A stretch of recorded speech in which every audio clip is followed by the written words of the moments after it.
Bienvenue dans cette nouvelle édition du QG Weekend. Au sommaire, l'ancien président tunisien Monsef Marzouki, visé par un mandat d'arrêt international pour atteinte à la sûreté extérieure de l'État. Ses propos critiques contre l'actuel président Kais Saied fâchent en Tunisie. Le président camerounais Paul Biya célébrera ce samedi 6 novembre ses 39 ans au pouvoir. Quel bilan faire de ces 39 années de règne? On en parle dans la suite de cette édition. Et puis, la centrale syndicale Dynamique Unitaire se dit fermement opposée aux mesures restrictives mises en place par le gouvernement gabonais, des mesures instaurées en vue de lutter contre la propagation du coronavirus. Mais tout d'abord, nouvelle attaque terroriste au Burkina Faso. Un soldat burkinabé a été tué et 10 terroristes abattus le 5 novembre dans une attaque contre le détachement militaire de Tankwalou dans la province de la Komonjouari, dans l'est du pays. Attaque qui pour l'heure n'a pas encore été revendiquée. Selon la plateforme de suivi des attaques terroristes au Burkina Faso, Sahel Security, l'armée burkinabé a repoussé cette attaque en utilisant des frappes aériennes.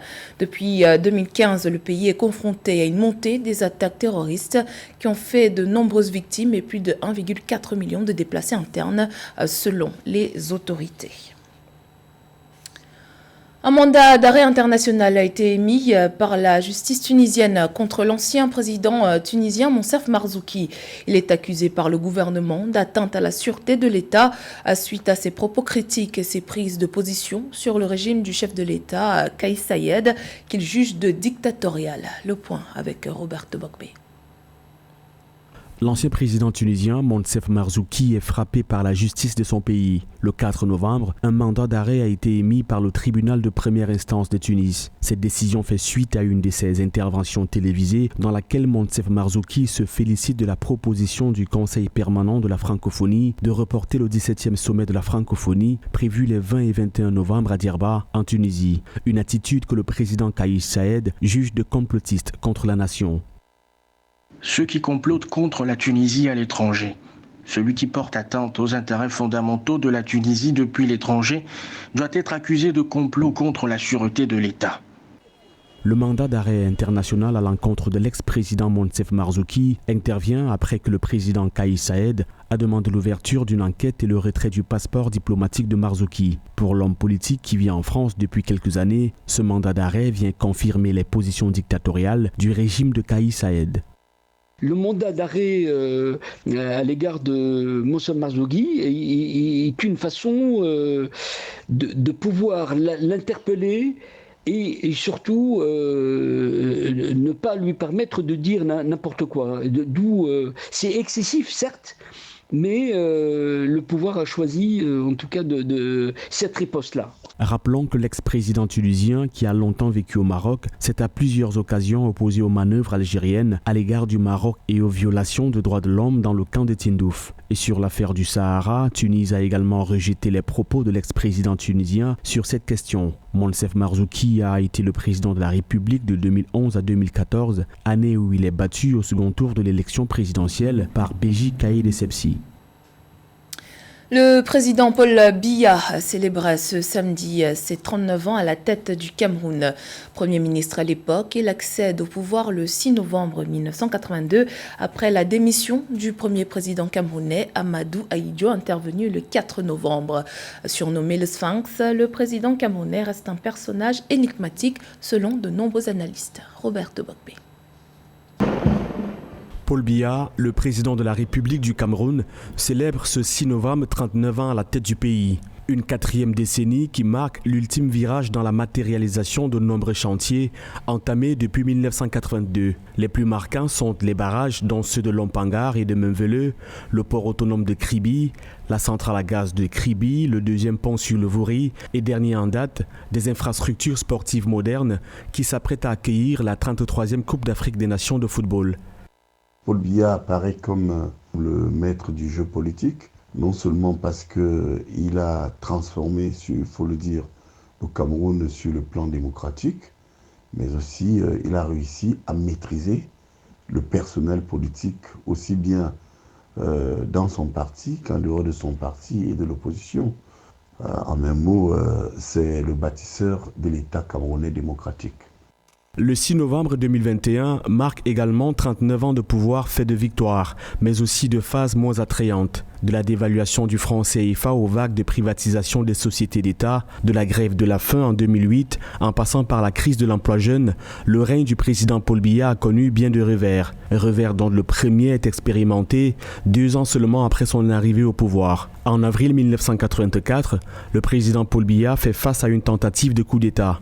Il en est sorti avec de quoi faire face à ce type de menaces.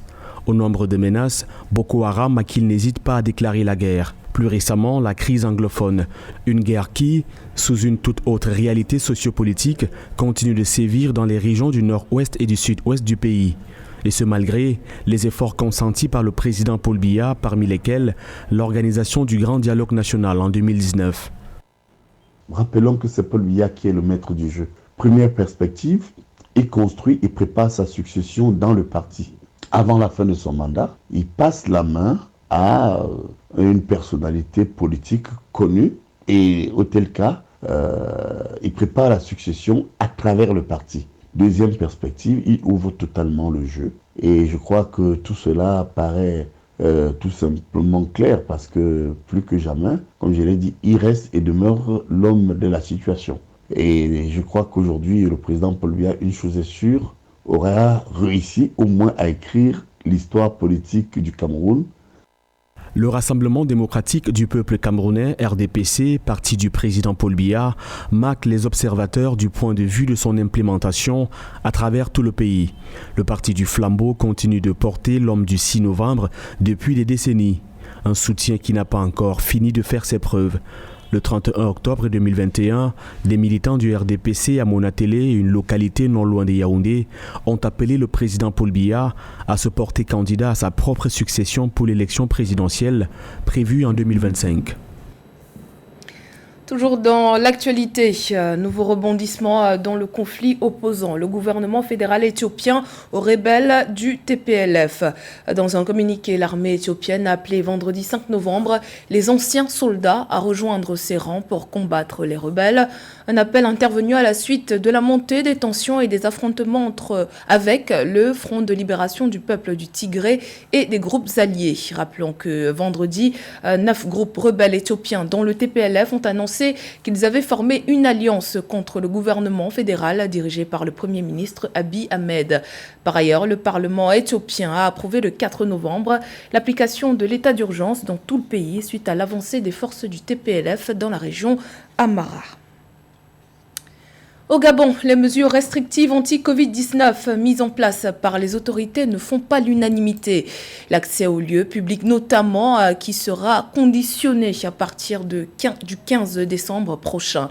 Une mesure que conteste particulièrement la centrale syndicale Dynamique Unitaire. Les Gabonais devront en effet présenter un test PCR négatif ou un certificat de vaccination pour y accéder. Les précisions de Samantha Sabiro.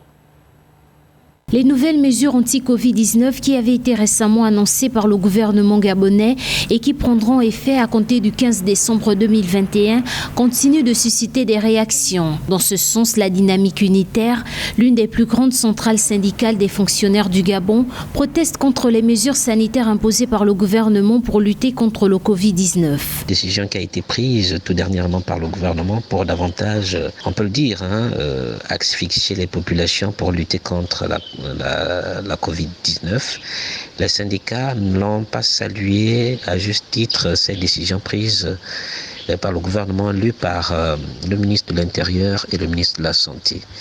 Il faut dire à juste titre que Dynamique Unitaire, qui est la puissante plateforme syndicale, appelle à la ville morte. Il faut avouer que ces mesures asphyxient davantage les populations parce qu'elles se demandent savoir pourquoi, au fur et à mesure, ces mesures durcissent. Le 27 octobre dernier, le ministre de la Santé gabonais, Dr Guy Patrick Obiandon, annonçait la fin de la gratuité des tests PCR à compter du 15 décembre 2021. Ainsi, ce test coûtera désormais 20 000 francs CFA, tandis que le VIP sera facturé à 50 000 francs CFA.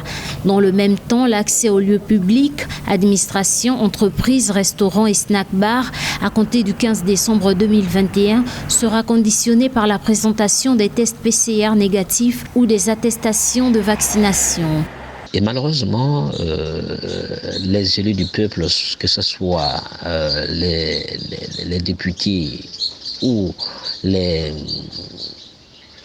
sénateurs, personne ne dit rien. C'est comme une lettre à la poste. Et on se pose la question de savoir que dit la Constitution par rapport aux libertés fondamentales de chaque citoyen.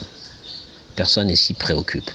Et on se pose la question de savoir qu'est-ce qui se cache derrière cette vaccination obligatoire, quand on sait pertinemment que chez les Occidentaux, en fait, ils font des mouvements de grève, ils refutent, les grandes têtes scientifiques refutent à juste titre cette vaccination obligatoire.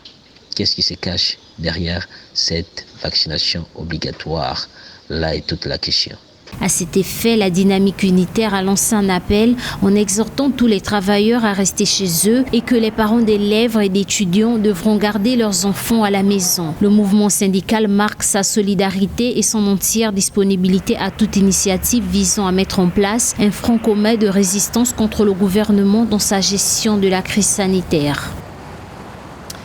Découverte à présent du film documentaire Retour aux sources, une œuvre du jeune réalisateur sénégalais Mamo Hits.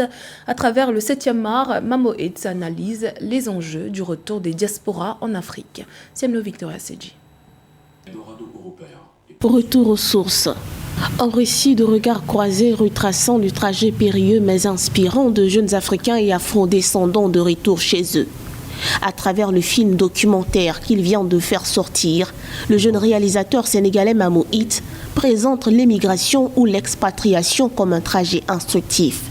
Un départ à l'apprentissage et au mélange des cultures pour les jeunes et la diaspora qui l'invite à un retour vers l'Afrique afin d'impulser son développement. Le message que je voulais passer, c'est de montrer à tous ces diasporas africaines qu'il y a des gens qui sont revenus et qui s'en sortent. Et qu'ici aussi c'est possible en fait. Ces dernières années, on a vu même les Européens, ils sont en train d'envahir l'Afrique en fait. Dans ce cas-là, il y a de quoi se poser des questions en fait.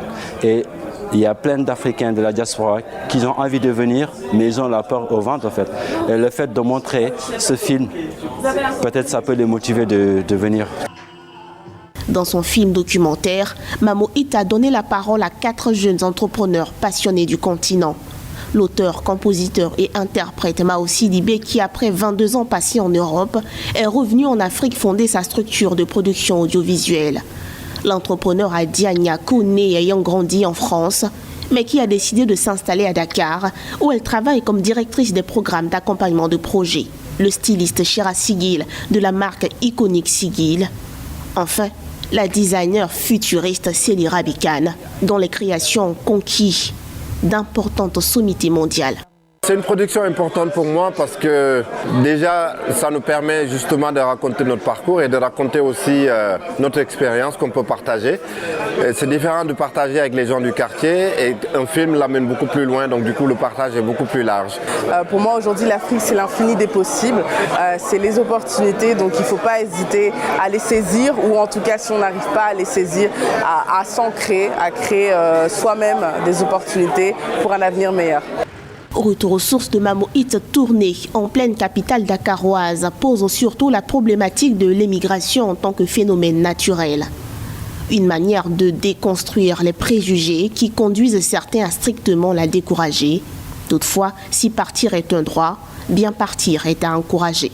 Ce que ça m'a apporté ici, c'est que j'ai pu tester les connaissances que j'ai prises ailleurs, les confronter à mon terrain et comprendre comment est-ce que mon terrain devait nourrir aussi le bagage que j'avais eu. Donc il y a forcément quelque chose de bien que d'aller découvrir le pays d'autrui et la culture d'autrui, c'est sûr. Avant Retour aux sources, Mamo Hits avait sorti en 2018 le documentaire intitulé D'une rive à l'autre sur la même thématique, mais en donnant la parole aux plus âgés. Ces productions ont été cooptées pour une large diffusion dans plusieurs festivals à travers le monde, en continuant de travailler sur des thématiques suscitant l'intérêt de la jeunesse pour le développement du continent. Le jeune réalisateur Mamo It espère glaner des prix. Le cinéma, source d'inspiration pour les acteurs du secteur sportif au Burkina Faso. Ces derniers souhaitent en effet stimuler l'activité sportive dans le pays en s'inspirant de l'évolution et du succès du FESPACO, le festival panafricain du cinéma et de la télévision de Ouagadougou. Siamlo Victoria Seji nous en dit plus.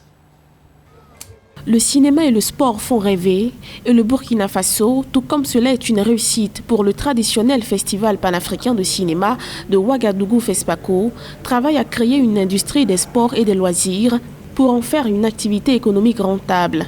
Ce sont là les ambitions dévoilées par le ministre burkinabé des Sports et des Loisirs, Dominique Marie-André Nana, dont le département s'est aussi activement mobilisé pour la réussite de la 27e édition de la Grande Messe du cinéma, en octobre dernier. Parce que le sport offre une certaine visibilité et il faudra qu'on puisse utiliser cette visibilité-là pour obtenir des annonceurs qui puissent financer la pratique du sport de manière à ce que ça impacte de moins en moins sur le budget de l'État. Et les petits résultats que nous avons obtenus aujourd'hui nous permettent d'avoir une certaine crédibilité pour pouvoir causer avec les annonceurs. Le ministre Dominique Marie-André Nana dit être pleinement conscient que l'un des défis sera d'accroître les ressources pour stimuler l'activité sportive. En termes de présence sur la scène africaine et internationale, le Burkina Faso fait des progrès. Les acquis font croire que le pays est bien parti pour stimuler son secteur sportif. Ces dernières années, les athlètes burkinabés se sont bien illustrés.